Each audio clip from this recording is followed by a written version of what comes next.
ذلك الكتاب لا ريب فيه. அஸ்ஸலாமு அலைக்கும் வரஹ்மத்துல்லாஹி வபரகாத்துஹு. அல் கிதாப் இணையதளத்தின் மூலம் உங்களை சந்திப்பதில் பெரும் மகிழ்ச்சி அடைகிறேன். இன்றைய தினம் நாம் பார்க்க போகிற வசனம் 31வது அத்தியாயத்தின் 14வது வசனம்.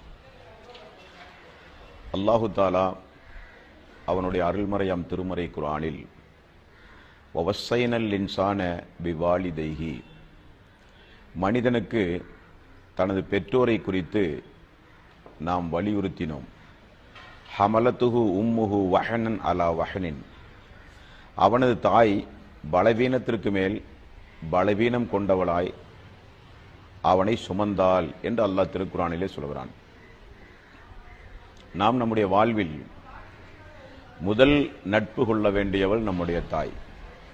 காரணம், தாயினுடைய மடியிலிருந்து தான் ஒரு மனிதன் நெருங்கிய உறவினர்கள் யார், நமக்கு ஆபத்தானவர்கள் யார், நம்முடைய தந்தை யார், இந்த உலகில் நாம் எப்படி வாழ வேண்டும் என்கிற ஆரம்ப பாடசாலையை தாயிடமிருந்துதான் ஒரு மனிதன் படிக்கிறான். ஆகவேதான் இறைவன் இந்த உலகத்தில் உங்களுக்கு விலை மதிக்க முடியாத முதல் நட்பு உன்னுடைய தாய் என்று இறைவன் சொல்கிறான். அதற்கு ஒரு காரணத்தை இறைவன் குறிப்பிடுகிறான். உன்னுடைய தாய் உன்னை மிகுந்த சிரமத்திற்கு மேல் சிரமப்பட்டு உன்னை பெற்று வளர்த்தியிருக்கிறாய் என்று அல்லாஹ் சொல்கிறான். இன்றைக்கு இந்த உலகத்தில் பெற்றோர்களை பராமரிப்பது, பெற்றோர்களின் மீது அன்பு பாராட்டுவது, பெற்றோர்களுக்கு செய்ய வேண்டிய பணிவிடைகளை செய்வதெல்லாம் மிக மிக குறைவு. பெற்றோர்களை சமுதாயத்தில் துரத்தி அடிக்கப்படுகிற நிலை, பெற்றோர்கள் கேட்பாரற்று இந்த பூமியில் விடப்படுகிற ஒரு நிலை.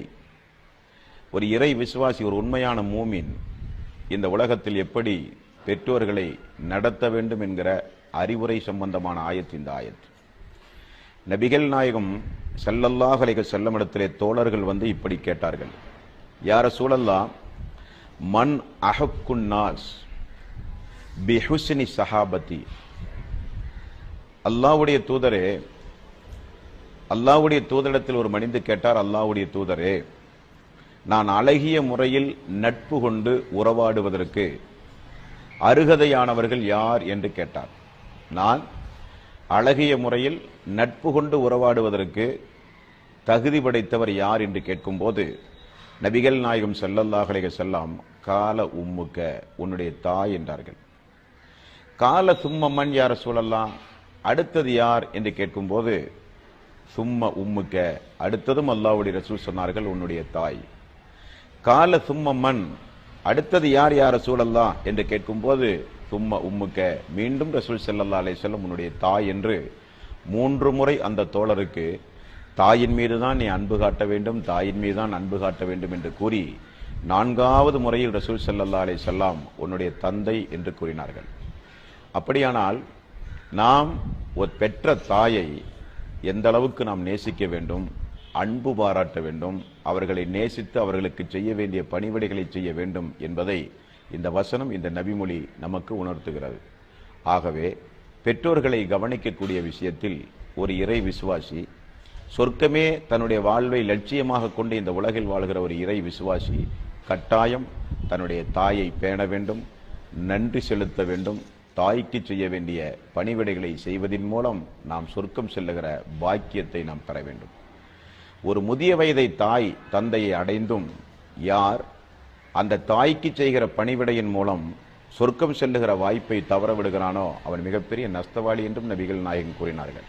ஆகவே இன்றைய தினம் நாம் பார்த்த இந்த வசனத்தின் மூலம் பெற்ற ஒரு அறிவுரை, நாம் நம்முடைய தாயை, நம்முடைய தந்தைமார்களை, குறிப்பாக நம்முடைய பெற்றோர்களை நாம் மிகுந்த கண்ணியத்தோடு நடத்தி அவர்கள் மூலம் சொர்க்கம் செல்கிற பாக்கியத்தை நீங்களும் நானும் பெற வேண்டும். எல்லாம் வல்ல அல்லாஹு தஆலா அதற்குரிய வாய்ப்பை நம் அனைவருக்கும் தருவானாக. அஸ்ஸலாமு அலைக்கும் வரஹ்மத்துல்லாஹி வபரகாத்துஹு.